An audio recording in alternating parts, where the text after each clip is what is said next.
네, 우리가 인생을 살아가다 보면 누구나 다 위기의 순간을 맞이할 때가 있습니다.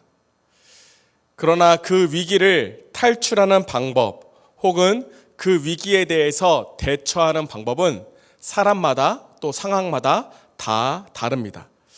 누구에게나 위기의 순간이 다가오지만 그 위기의 순간을 맞이했을 때 그 위기에 대처하는 방법은 다 다르다. 여러분들, 교회가 위기에 처한 교회가 있습니다. 위기에 처한 교회. 자, 교회가 위기에 처하면 그 교회가 뭘까요? 넌센스 퀴즈입니다. 네, 응급처치입니다. 네, 아무도 안 웃으시는군요. 역시, 네, 응급처치. 교회가 위기에 처하면 응급처치.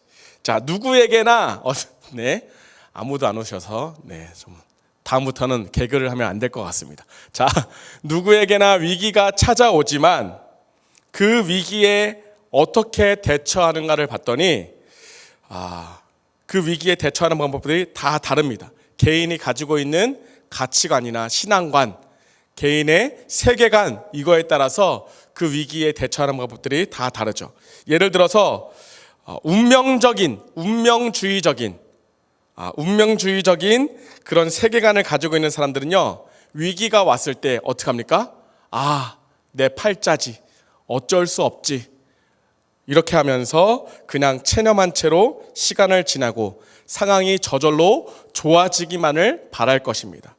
자, 그런가 하면요, 좀 더 이성주의적인, 이성을 중요시 여기는 그런 사람들은 어떨까요? 그런 사람들은요, 이 어려움의 순간에 내가 이거를 잘 판단해야 돼. 내가 생각을 잘 해야 돼. 내가 가진 이 이성을 가지고 내가 노력을 해서 이 상황을 극복하기 위해 최선의 노력을 다할 것입니다. 그런데 어떻습니까? 우리의 이성이요, 우리가 아무리 똑똑해도요, 종종 이성의 벽, 이성의 한계를 경험하게 되고, 이런 사람일수록 이성의 한계를 느끼는 순간 말할 수 없는 절망의 수렁으로 빠져들어가는 경우를 우리가 볼 수 있다는 것입니다. 자, 그렇다면 우리 그리스도인들은요, 인생의 위기 앞에서, 위기가 우리 앞에 다가올 때에, 우리가 위기를 만났을 때 어떻게 대처하는 것이 옳은 방법일까요? 2차 세계대전이 발발할 때였습니다.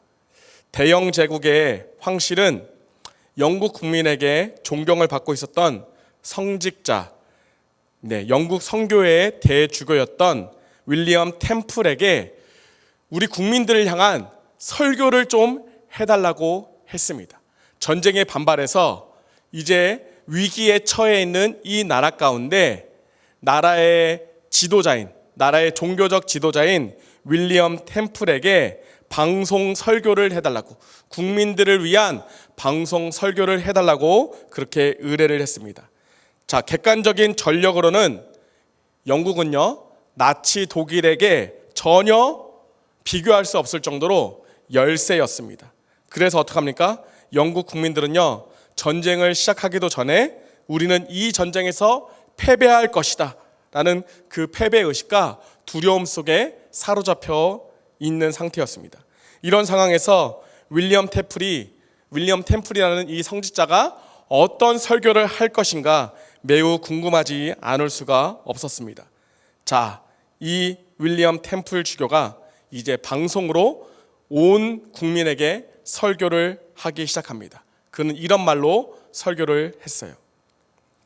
대영제국 국민 여러분, 지금은 우리가 하나님을 예배할 때입니다. 이것이 첫 마디였어요. 하나님을 예배할 때입니다 라고 말했어요.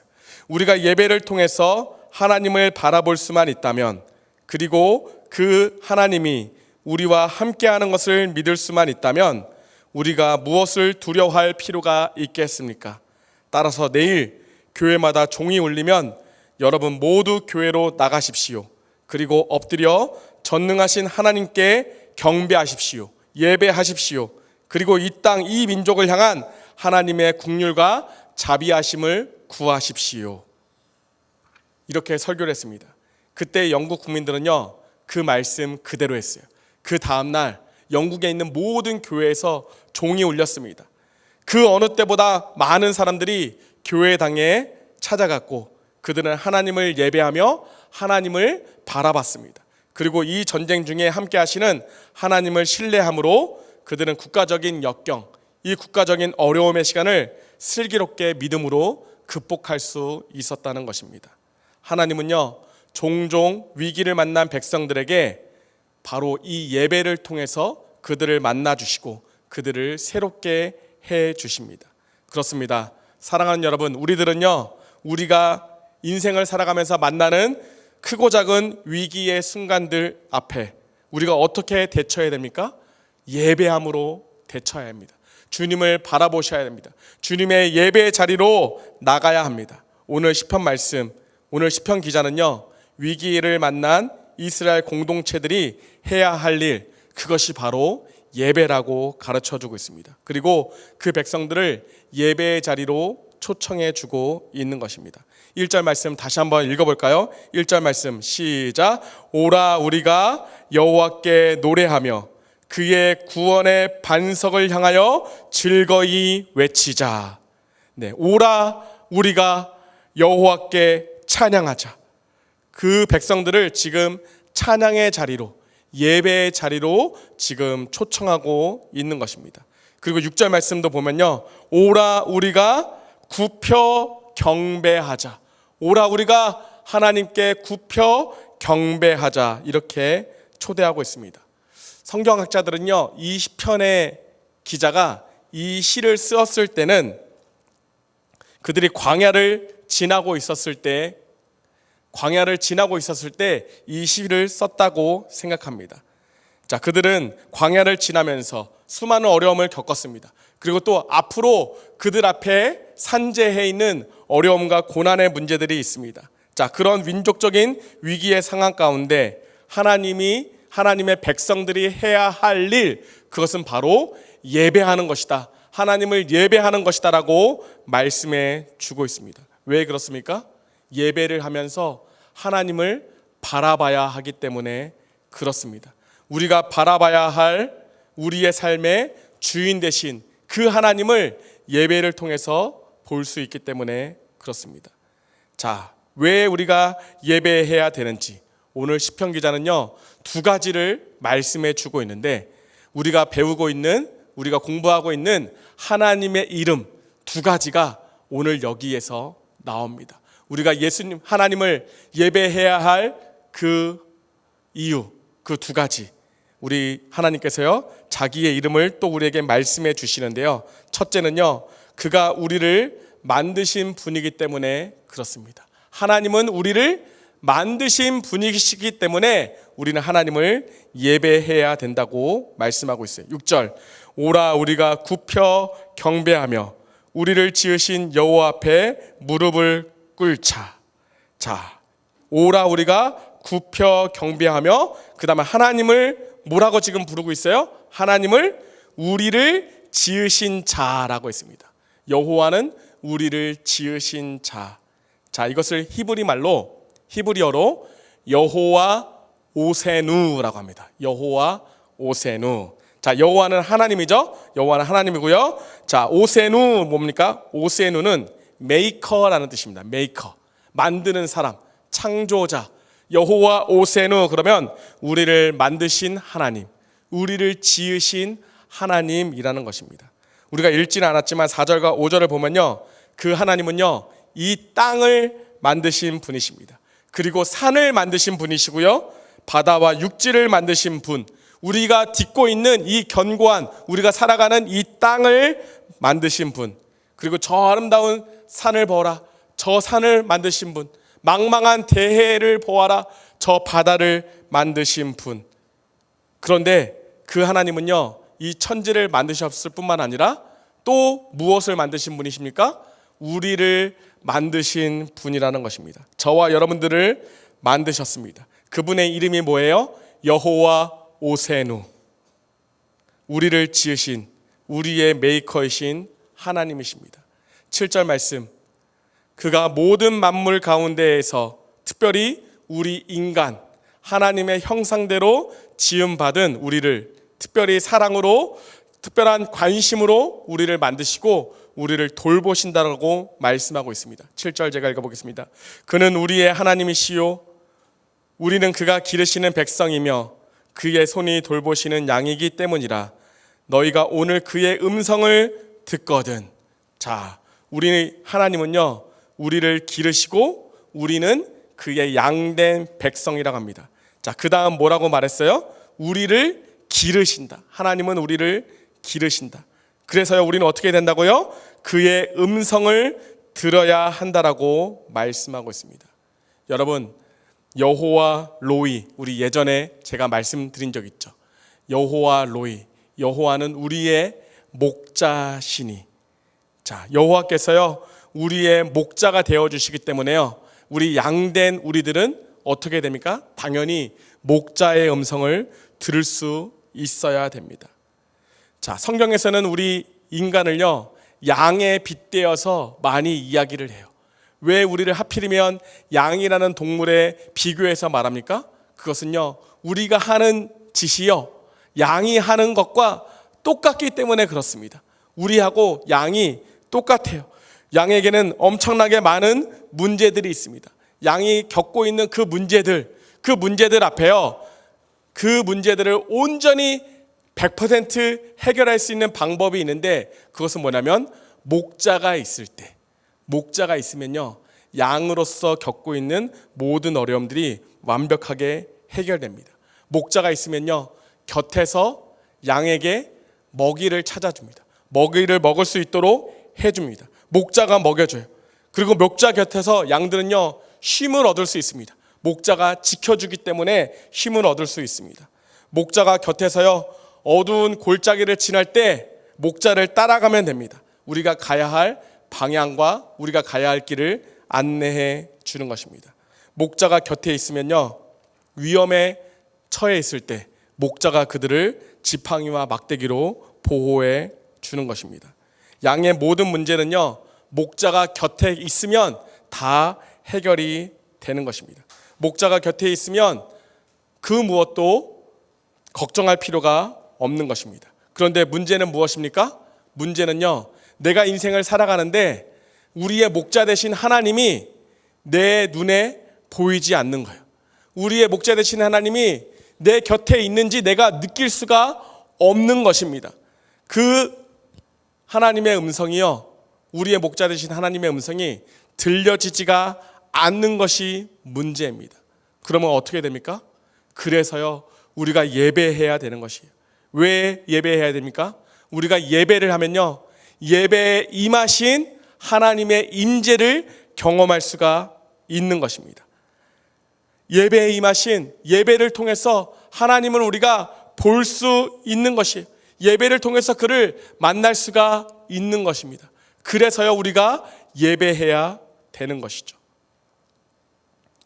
우리가 진정한 예배, 신령과 감동으로 드리는 예배, 그 예배를 드릴 때요, 우리는 이렇게 느낍니다. 아, 하나님이 정말 여기 계시는구나. 살아계신 하나님의 임재를 확인하는 것, 그 살아계신 하나님을 바라보는 것, 그것이 바로 예배의 자리에서 그것이 가능하다라는 것이죠. 그리고 그 음성이 들려질 때, 그 음성을 따라서, 그 음성을 따르는 순간 우리는 인생의 모든 시련과 역경을 비로소 넘어설 수가 있는 것입니다. 이스라엘 백성들이요, 광야 생활을 할 때 그들이 실패한 이유가 무엇입니까? 왜 실패했다고 생각하십니까? 하나님이 함께하지 않아서요? 아닙니다. 하나님은요, 그들과 함께 하셨어요. 구름기둥과 불기둥으로 계속 함께 하셨잖아요. 그럼에도 불구하고 그들이 범죄하고 하나님을 원망했던 그 이유가 무엇일까요? 그것은요, 그들이요, 하나님을 예배하는 것을 게을리했기 때문에 그렇습니다. 하나님을 예배하지 않았기 때문에 그렇습니다. 그들은요, 예배하지 않았기 때문에 하나님이 곁에 있으면서도 하나님을 바라보지 못하고 오히려 하나님을 원망하고 하나님께 불평불만했습니다. 그들이 실패했어요. 하나님이 곁에 있음에도 불구하고 예배를 드리지 않음으로 말미암아 그들은 실패했습니다. 자, 우리는 어떻습니까? 예배의 자리에 있으면서도 우리는 마음으로는, 몸은 여기에 있는데 마음은 딴 데 가 있는 분들이 얼마나 많습니까? 예배에 실패하면요, 예배에 임하신 하나님을 볼 수가 없습니다. 그러면 우리가 인생에 어려움이 있을 때 불평하고 불만할 수밖에 없는 것입니다. 우리가 예배해야 될 분, 우리 하나님은요, 우리를 지으신 분이십니다. 우리를 만드셨기 때문에 우리를 너무나 잘 아시는 분이십니다. 그 하나님을 예배를 통해서 만날 수 있는 저와 여러분들 되시기를 간절히 바랍니다. 여호와 오세누, 오세훈이 아닙니다. 자꾸 오세훈 생각나셔서 웃으시는 분이 계세요. 오세훈이 아니라 여호와 오세누, 우리를 지으신 분, 우리를 만드신 분, 그 하나님을 예배할 수 있기를 간절히 바랍니다. 그렇다면 두 번째로 우리가 이 주님을 예배해야 될 이유가 무엇입니까? 둘째는요, 그는 우리의 반석이 되기 때문에 그렇습니다. 우리의 반석이 되기 때문에. 자, 여기서 반석이란 말은요, 히브리어로 추리입니다. 추리.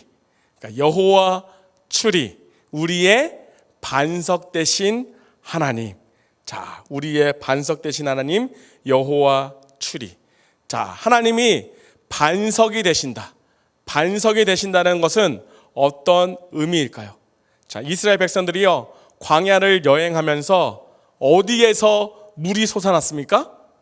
반석에서 물이 솟아났습니다. 그들은 반석에서 솟아난 그 물을 통해서 목을 축일 수가 있었습니다. 그리고 광야를 지날 때 반석에서 그들은 쉼을 얻었습니다. 반석, 큰 바위의 그늘에서 그들이 쉼을 얻었다는 것입니다.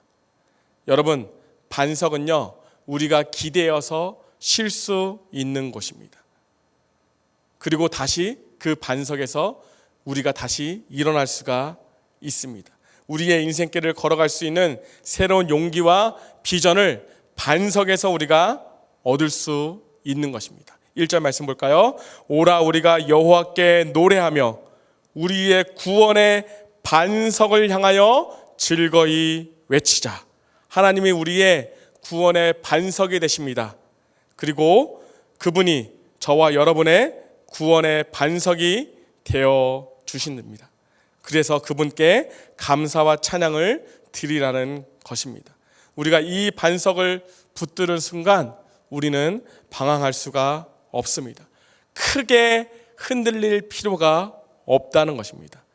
우리가 시편 62편 2절 말씀 보면 거기에 이런 고백이 있습니다. 시편 62편 2절 제가 읽어보겠습니다.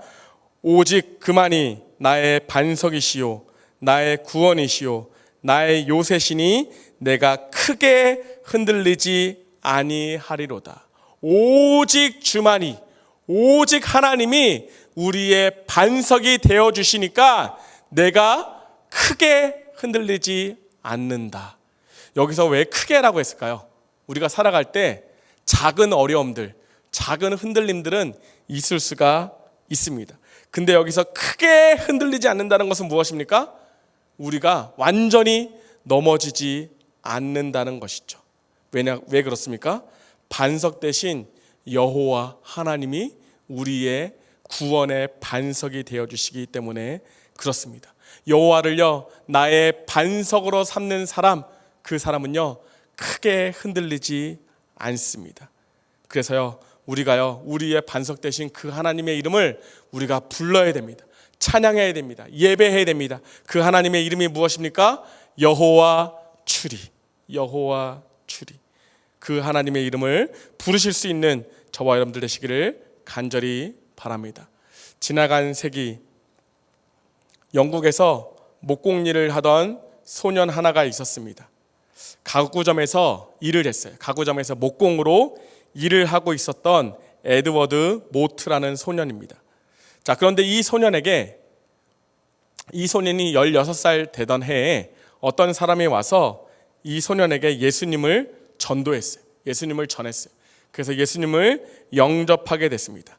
자, 예수님을 영접하자마자 이 가구점에서 일하는 목공 이 에드워드 모트가요 희망이 생겼어요. 소망이 생겼습니다. 비전이 생겼습니다. 그때부터 열심히 기도하면서 열심히 일하기 시작했습니다. 기도하면서 열심히 일하면서 그 꿈을 키우기 시작했습니다. 그리고 드디어 30세가 되었을 때 그는 자기의 힘으로, 자기의 이름으로 된 가구점을 차릴 수가 있었습니다. 자기가 직접 경영하는 사장이 된 거예요. 얼마나 감사한지. 자기가 16살 때 예수님을 만나고 그때부터 꿈을 꾸면서 기도하면서 열심히 일했던 그 꿈이 지금 이루어진 것입니다. 자, 그때 그는요, 그가 매일 기도했던 가구점 뒤편의 뒷동산으로 올라갑니다. 그곳은 그가 항상 찾던 곳이었어요. 그 언덕에 올라가서 그는 그 자리에서 엎드려서 기도합니다. 거기 언덕 위에는 평평한 바위가 있었거든요. 그 바위 위에 올라가서 기도하는 것입니다. 그 반석을 만지면서, 그 바위를 만지면서 그의 눈에는 하염없이 눈물이 흘러내립니다. 주님, 제가 조금 성공했지만 저의 이런 성공은 언제나 흔들릴 수 있다는 사실을 압니다. 반석 되시는 주님만이 오직 내 인생의 유일한 반석이시니 제가 여호와 하나님 한 분만 붙들고 살겠습니다. 그리고 반석 되시는 이 하나님의 이름을 높이며 찬양하며 살겠사오니 저를 도와주시옵소서. 그는요, 그 반석에 엎드려서 오직 하나님을 붙들면서 기도했습니다. 자, 기도하는 그 마음속에 하나님께서 주시는 기쁨이 내리고 있었습니다. 그래서 그는요, 산에서 내려오면서 덩실덩실 춤을 추면서 내려왔습니다. 자, 집에 왔을 때 그의 마음에 기쁨이 너무나 넘쳐가지고 시상이 떠올랐습니다. 그래서 펜을 들어서 그 시상을 기록하기 시작했는데 그것이 바로 찬송가 488장입니다. 이 몸의 소망 무언가 우리 주 예수뿐일세. 우리 주 예수 밖에는 믿으리 아주 없도다. 주 나의 반석이시니 그 위에 내가 서리라. 그 위에 내가 서리라. 무섭게 바람 부는 밤 물결이 높이 설렐 때 우리 주 크신 은혜에 소망의 닻을 주리라. 굳건한 반석이시니, 이거는 예전 찬송이죠. 굳건한 반석이시니 그 위에 내가 서리라. 굳건한 반석이시니 그 위에 내가 서리라. 이분이요, 에드워드 모트, 이 사람이요 55세가 되었을 때 자기 몸의 건강에 좀 이상이 생겼던 것 같아요. 그래서 이제 가구점을 하지 말고 내 인생이 얼마 남지 않았는데 이제 나는 복음을 위해서 내 인생을 사용해야 되겠다. 그래서요, 가구점을 정리하고 신학교에 들어가서 목사가 되기로 그렇게 결심을 하고 신학교에 들어가서 공부를 합니다. 그래서 마침내 목사님이 되었어요. 자기는 55세 때 얼마 못 살 것으로 생각해서 목사가 되기로 결심하고 신학교에 들어가서 목사가 됐는데 사실은 오래 살았습니다. 77세까지 사셨어요. 건강하게 77세까지 살았습니다. 그 77세에 마지막 숨을 거두는 그 순간까지도 그분은 강단에서 하나님의 말씀을 전했다고 합니다. 그리고 마지막 복음을 전했던, 마지막 말씀을 전했던 그 강단에서 불렀던 그 찬송이 그가 작사한 찬송가 488장. 바라던 천국 올라가 하나님 앞에 배울 때 구주의 의를 힘입어 어여시 바로 서리라.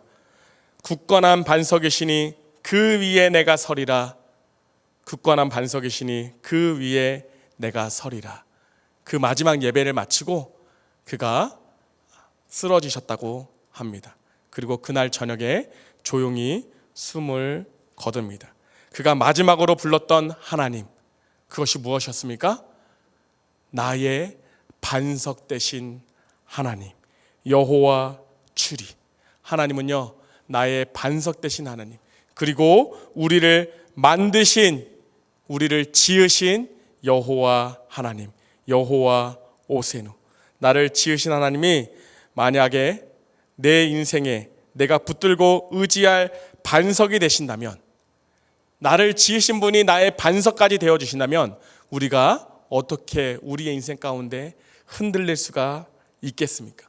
무엇을 겁낼 수 있겠습니까? 이 반석을 붙잡으시기를 바랍니다. 이 반석에 기대시기를 바랍니다. 그리고 그 반석에서 힘을 얻으시길 바랍니다. 그리고 그 반석 위에 일어서시기를 바랍니다. 그리고 반석이신 그분을 평생에 찬양하며 예배자로 살아갈 수 있기를, 저와 여러분들 그렇게 되기를 간절히 바랍니다.